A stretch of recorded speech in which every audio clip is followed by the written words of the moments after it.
guys, it's Glenn from glenscarcollection.com, and this is our 2020 year in review video. Remember, if you like what you see on this channel, hit the subscribe button.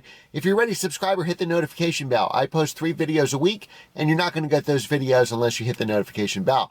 Like and share this video so our channel can grow, and as always, leave a positive comment below. All right, let's face it, the year 2020 has been a dumpster fire. There's no way about it. Whether it's been health-wise or financially wise, it's been a terrible year that we'd all like to forget. So hopefully my YouTube channel and other YouTube channels have been a escape for you guys, for distraction. Luckily, we're all healthy here. I sure hope you guys are.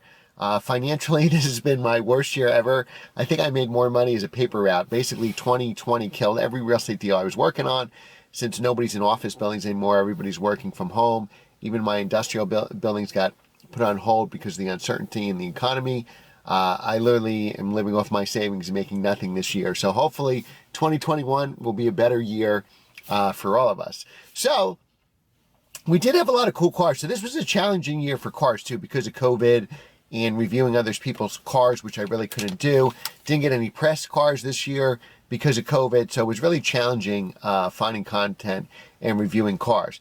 But we did review, so we have 800 reviews in the 4 years or so we've had this channel. I think less than 4 years, maybe 3.5. We've had 800 different cars reviewed on the channel. That's probably the most of any YouTube channel, certainly at my subscriber point. So definitely, just type Glenn's Car Collection in the search box, whatever car you're interested in.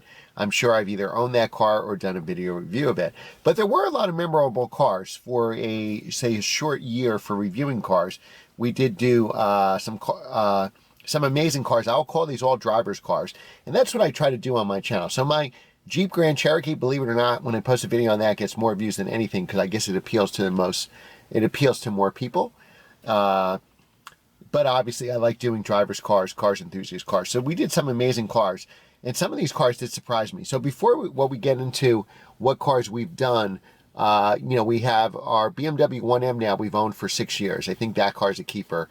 I have not found a better replacement for that car. As much as I love my M2 or the M2 competition, and I haven't driven an M2 CS yet. Hopefully we'll have that next year for you in 2021. I haven't found a car that beats that in that size range, fun to drive, manual transmission, no sunroof. And the biggest difference, between the 1M and the M2 is really hydraulic steering versus electric. The M2, M2 Comp are fantastic cars until you drive it back to the 1M. And that 1M is just hair on fire with the hydraulic steering, whole different ball game. Hopefully the M2 CS can come very close to that. I guess we're going to see and find out. The NSX, we've had the NSX 4 years now. So I've been lucky enough to have an NSX for 8 years. I had my 95 black and tan Targa for 4, and now I've had this Long Beach Blue last year produced of the original NSX 2005 for 4 years. So 8 years of total NSX ownership, and I think the NSX is a keeper as well, both of those cars. So some amazing cars we drove today. Probably the best luxury car we drove, the BMW M760. The interior in that car was amazing, and obviously 12-cylinder engine. Nissan GTR action on the track, that was pretty cool. The Z4 M40 was a cool car, basically the convertible version of the Supra. A Camaro SS convertible, Kia GTS, BMW 330, Stelvio Quadrifoglio, that was a cool car. 2 Evora GTs. The Evora GT is just next level. I love the 400, and if I was buying, I would probably take the 400, but this car exceeded my expectations. Just the sound in that car, oh my God, and the hydraulic steering. And what exotic car can you get with a manual transmission? Name one. I don't think there is one, right? Correct me in the comments below. I guess the Gallardo was stolen stick and the F430 and stuff like that, but what exotic car can you get today that you can buy brand new off the showroom floor that comes with a manual transmission? And a Evora GT is certainly exotic. C8 Corvette, that was a car that really exceeded my expectations. I've owned 3 Corvettes. Fantastic performance for the money. Where the car falls short is usually build quality and handling. As you get into those upper limits, or my Corvettes, I did a lot of track days. As you get to the 8, 9, 10s, the car kind of falls apart. Hi, mailman. It kind of falls apart and the handling gets shaky, but the C8 was very impressive. And what I was worried about, because the early reviews on the dual clutch weren't very good, but this car is actually worth the money for sure. And hopefully we'll have my friend Jonathan I want to review your car too, Jonathan. Jonathan has a 1LT Z51. Frank's car that you see here was a 2LT Z51. Phenomenal cars. This year, very recently, November, I got to drive an S2000 again since I sold mine. I sold mine about 2 years ago for, at then was top dollar, but obviously if you've seen the S2000 market has gone crazy. So it was really cool to drive an S2000 again. You saw our point of view video on it. Same owner, also has a Porsche 997.2 base, and I don't think I ever drove a 997.2 base, only the S, and that was a fast drive, and that's actually faster than you thought. Car that I love that I spent the whole day with is this yellow Boxster GTS. This is a 2015, so it's a normally aspirated engine. Dual clutch transmission, pretty quick car, sounds amazing. Speaking of quick dual clutches and sounding amazing, the AMG GTS. I had only driven the R a couple years ago, if you follow the channel, the 2017 example on the track. And I'm telling you, this car was just as good. It's 95% of the R. And then I think the highlight of the year, as far as driving wise, what I did recently, a point of view at 997.2 GT3 RS. I should have bought that instead of a McLaren back in the day. I think I would still have that car if I had bought it. So what do you think in the point of view videos?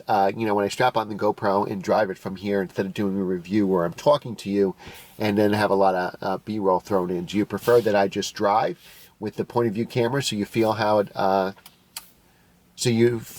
it is to drive that car? Let me know in the comments below which you prefer. And let me know what you'd like to see as far as reviews next year. Should I do some more mainstream cars or SUVs or Jeeps? Or should I keep doing with the driver-focused manual transmission cars that I typically do? So hopefully you had a better, hopefully 2021 will be better for all of us.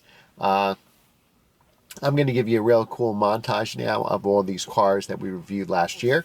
So if you're bored this holiday season, the holidays are coming up, or you're with family, you know, help me get some new subscribers, show these videos of all these cars I reviewed, and let me know, post it on below, what were your probably 3 favorite cars of the cars that I mentioned. Do you like the point of view, what you want to see next year? And hopefully 2021 will be better. So we added 2 cars this year, obviously, very important, the M340i xDrive and my, and this is in Portimao Blue, which I love. And then, of course, the 991.2 2017 base Carrera 911 7-speed manual. I always say 6-speed, 7-speed manual in this beautiful Miami blue color. That's been a great car. I've put about 5,000 miles on that this year and enjoyed every second of it. They're all spirited miles, and the car has held up phenomenal. That's what I love about Porsches. That's one of the few cars, and I haven't tracked my car, but I've tracked my other Porsches when I had my Cayman S and my 996 C4S and drove my 993 Turbo Hard. That's one of the few cars you can actually drive to the track, be competitive, whether it's autocross or a track day, and drive home. Your car won't overheat, your brakes won't fade, and you know, very few cars you can buy off the showroom floor without modifications that you can be competitive in the track. And that goes for the Boxster and the Cayman S as well, not just the 911s.